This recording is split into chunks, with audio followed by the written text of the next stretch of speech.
रात का समय था।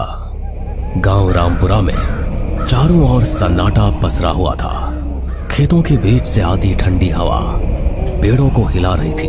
गांव के लोग जल्दी सो जाया करते थे, लेकिन उस रात कुछ अजीब था। गांव की औरतें अक्सर आपस में चर्चा करती थीं कि पिछले कुछ हफ्तों से गांव में अजीब घटनाएं हो रही है। कहते हैं किसी ने गांव में टोटका किया है। चौपाल पर गांव वाले बैठे थे। लालटेन की मध्यम रोशनी में सबकी आंखों में डर साफ दिख रहा था। भाई, ये सब साधारण बीमारी नहीं है। ये किसी का किया कराया है। कोई टोटका कर रहा है हमारे गांव में। हाँ, कल रात मैंने खुद देखा था। पीपल के पेड़ के नीचे कोई औरत काले कपड़ों में कुछ बिखेर रही थी। अरे ये तो बड़ा अशुभ है। टोटके का असर पूरे गांव पर पड़ेगा। देखो भाइयों, टोटका बहुत खतरनाक होता है। इससे इंसान की आत्मा तक को बांध लिया जाता है। हमें ये पता लगाना होगा कि ये कौन कर रहा है। मैंने अभी देखा, काली सड़क के किनारे किसी ने मिट्टी में खून से बने गोले और नींबू रखे हैं। ये सुनते ही सबकी रूह कांप गई। गांव के एक कोने में गोविंद का घर था। गोविंद की पत्नी रीना कई दिनों से बीमार पड़ी थी। सुनो जी, मुझे लगता है कोई मेरे गले को पकड़ लेता है। मैं चीख नहीं पाती। अरे ये कैसा वहम पाल लिया है तुमने? मैं तो पास ही लेटा रहता हूँ। नहीं जी, ये वहम नहीं है। कल रात मैंने साफ देखा, कोई परछाई मेरे सिरहाने खड़ी थी और उसके हाथ में खोपड़ी थी। अगले दिन सुबह गांव के तालाब के पास बच्चे खेलने गए तो उन्होंने देखा कि किनारे पर कई नींबू, कोयले की राख और लाल धागों में बंधी हड्डियां पड़ी थी। बच्चों ने शोर मचाया और गांव के लोग इकट्ठा हो गए। अरे देखो, ये तो साफ टोटके की निशानी है। अरे अब तो कोई शक ही नहीं बचा। कोई हमारे गांव को बर्बाद करना चाहता है। आज रात मुझे पूजा करनी होगी, वरना इसका असर और बढ़ जाएगा।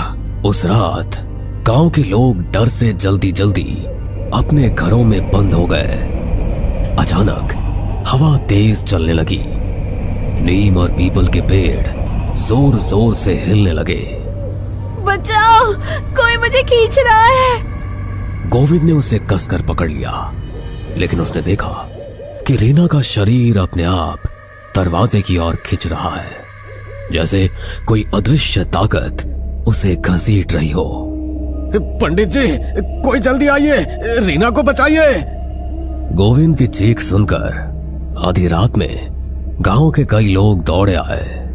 रीना जमीन पर तड़प रही थी। उसके हाथ पांव ऐंठ रहे थे, आंखें उलट चुकी थी। हे भगवान, ये औरत तो भूत प्रेत से ग्रसित लगती है।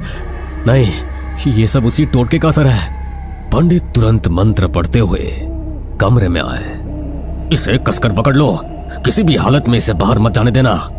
गोविंद और दो गांव वालों ने रीना को कसकर पकड़ा। पंडित जी ने मंत्रोच्चारण शुरू किया। अचानक लालटेन की लौ जोर से कांपने लगी। छोड़ दो इसे, ये अब मेरी है, कोई नहीं बचा सकता इसे। इसी बीच गांव के चौकीदार ने बताया कि उसने कई बार रात को काली साड़ी पहने एक औरत को पीपल के पेड़ के नीचे देखा है। मैंने देखा, वो औरत राख और नींबू से गोला बनाती है और उसमें हड्डियां गाड़ देती है। लेकिन कौन हो सकती है वो? सुना है पास वाले गांव की जगनी चाची टूने टुटके कर दी है। कहीं वही तो नहीं? हो सकता है, लेकिन बिना सबूत किसी पर इल्जाम मत लगाओ। हमें खुद जाकर देखना होगा। उस रात पंडित जी, गोविंद, रामलाल और गफूर, चार लोग लालटेन लेकर पीपल के पेड़ की ओर निकले।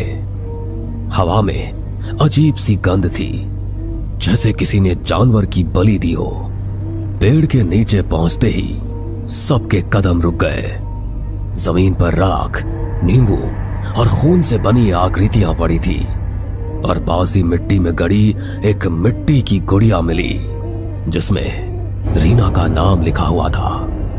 ये तो मेरी बीवी का नाम है। अब साफ हो गया, किसी ने रीना पर टोटका किया है। अचानक पास की झाड़ियों से सरसराहट हुई। सबने देखा, काली साड़ी पहने एक औरत झुककर कुछ बुदबुदा रही थी। उसके हाथ में एक मिट्टी का घड़ा था। वही है, वही औरत। वो औरत फटाफट अंधेरे में गायब हो गई। अगली सुबह गांव में ये खबर फैल गई। ये टोटका अगर बढ़ गया तो पूरा गांव तबाह हो जाएगा। हमें उस औरत को पकड़ना होगा। बेटा, लेकिन ये काम उतना आसान नहीं है। इधर रीना की हालत और बिगड़ गई। वो कई बार अपने आप घर से बाहर निकलने लगती, जैसे कोई अदृश्य ताकत उसे बुला रही हो। उस रात श्यामू ने बताया कि उसने तालाब किनारे उस औरत को देखा। उसकी हंसी सुनकर मेरी आत्मा कांप गई। वो बोली, रीना अब मेरी होगी, उसकी आत्मा मैं ले जाऊंगी। लोगों को अजीब परछाइयां दिखाई देने लगी थी। पंडित शंकर दयाल ने चौपाल पर सबको इकट्ठा करके कहा, सब लोग मेरी बात ध्यान से सुनो। इस गांव पर काले जादू का साया है। पर पंडित जी, हमें क्या करना होगा? हमें उस औरत को पकड़ना होगा जो टोटका कर रही है। लेकिन याद रखना, उसकी नजर से मिलते ही आदमी पागल भी हो सकता है। इधर रीना की हालत बहुत खराब हो गई। उसका शरीर दिन ब दिन कमजोर होता जा रहा था। उसके चेहरे पर अजीब किस्म के निशान उभरने लगे। कभी वो पागलों की तरह हंसती तो कभी जोर जोर से रोती। तुम सब नहीं बचा पाओगे मुझे, मैं तो उसी की हूँ, वो मुझे बुला रही है। गोविंद डर कर पीछे हट गया। हे भगवान, मेरी बीवी को बचा लो। उस रात चौकीदार ने फिर काली साड़ी वाली औरत को देखा। उसने तुरंत गांव वालों को खबर दी। पंडित जी, गोविंद, गफूर और रामलाल लालटेन लेकर उस ओर भागे। तालाब के किनारे चांदनी रात में वो औरत खड़ी थी। उसके हाथ में मिट्टी का घड़ा। वो अजीब मंत्र पढ़ रही थी। अरे पापिन, ये क्या कर रही है तू? औरत ने धीरे धीरे मुड़कर उनकी ओर देखा। उसकी आंखें लाल थी। उसके होठों से खून टपक रहा था। आ गए तुम सब। जिसे बचाना चाहते हो उसे तो मैं पहले ही बांध चुकी हूँ। अब कोई नहीं छुड़ा सकता। तू कौन है? तुम्हारी रीना, उसकी किस्मत मैंने लिख दी है।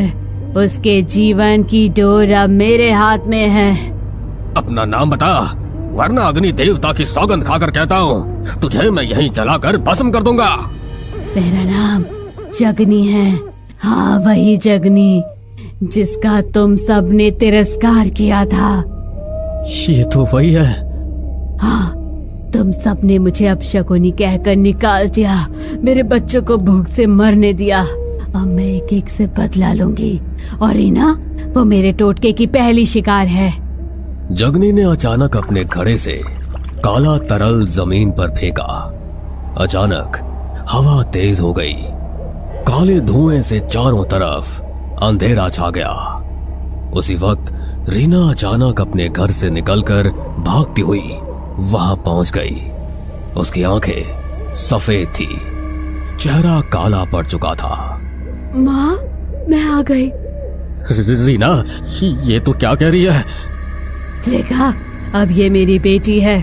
इसकी आत्मा मैंने अपने काले मंत्र से बांध ली है। पंडित जी, मेरी रीना को बचा लीजिए। आज ये निर्णायक रात है। या तो टोटका टूटेगा या फिर ये औरत रीना की आत्मा को लेकर चली जाएगी।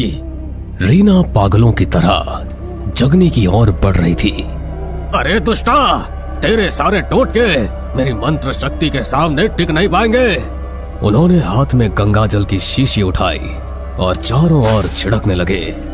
तू मुझे नहीं रोक पाएगा। जगनी ने अपना खून जमीन पर टपकाया। उसी पल काले धुएं से 3 काले साए निकलकर वहां घूमने लगे। उनकी आंखें अंगारों जैसी लाल थी। ये तो प्रेत है। पंडित जी, हमें बचाइए। मैं अब इंसान नहीं, मैं अब उसकी हूँ। रीना, रीना, होश में आओ, मैं तुम्हारा पति हूँ। रीना ने अचानक उसे जमीन पर गिरा दिया।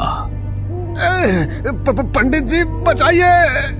पंडित जी ने तुरंत अपने आसन पर बैठकर मंत्र का जाप शुरू कर दिया। जगनी चीखते हुए जमीन पर गिरने लगी। रुको, ये मंत्र मेरी आत्मा को जला देंगे। तूने निर्दोष आत्माओं को बांधा है, आज तेरी शक्ति यही खत्म होगी। उन्होंने गंगा जल रीना पर छिड़का। रीना जोर से चीखी और जमीन पर गिर पड़ी। उसके शरीर से धुएं का बादल निकला और सीधे जगनी के घड़े में समा गया। जगनी ने घड़े को पकड़ने की कोशिश की, लेकिन घड़ा अचानक फट गया और उसमें से आग की लपटें निकल पड़ी। नहीं, ये नहीं हो सकता। मेरी साधना, मेरी शक्ति सब खत्म हो रही है। वो जमीन पर तड़पने लगी। उसका शरीर राख की तरह काला पड़ गया। उसके शरीर से धुआं उठकर आकाश में विलीन हो गया। रीना धीरे धीरे उठी। उसकी सांसें सामान्य हो चुकी थी। गोविंद, क्या हुआ था मुझे? अब सब ठीक है रीना, वो दुष्टा औरत चली गई। हाँ, लेकिन याद रखो, ऐसे टोटके का असर जल्दी खत्म नहीं होता। हमें पूरे गांव की शुद्धि करनी होगी, तभी जाकर ये बुरा साया हटेगा। अगले दिन पूरे गांव में हवन किया गया और घर में गंगा जल छिड़का गया। लोग अब धीरे धीरे चैन की सांस लेने लगे। पंडित जी, आपने हमें बचा लिया। बेटा देखो, बचाने वाला तो भगवान है, इंसान तो सिर्फ माध्यम होता है। रात गहरी होते ही पीपल के पेड़ के पास अब भी अजीब आवाजें आती है। शायद जगनी की आत्मा अभी भी चैन से सो नहीं पाई। गांव वाले उस जगह से गुजरते हुए आज भी कांप जाते हैं। हमें पूरा यकीन है दोस्तों कि आप लोगों को ये कहानी जरूर पसंद आई होगी। अगर आपके साथ भी कुछ ऐसे अनकहे किस्से हो चुके हैं तो प्लीज हमारे साथ शेयर करें। हम जरूर अपने चैनल पर उनको दिखाएंगे। हमारी ईमेल आईडी नीचे डिस्क्रिप्शन बॉक्स में दी गई है, तो प्लीज हमारे वीडियो और चैनल को शेयर एंड सब्सक्राइब करें और बने रहे हमारे साथ ऐसे ही अनकहे किस्से और कहानियां सुनने के लिए।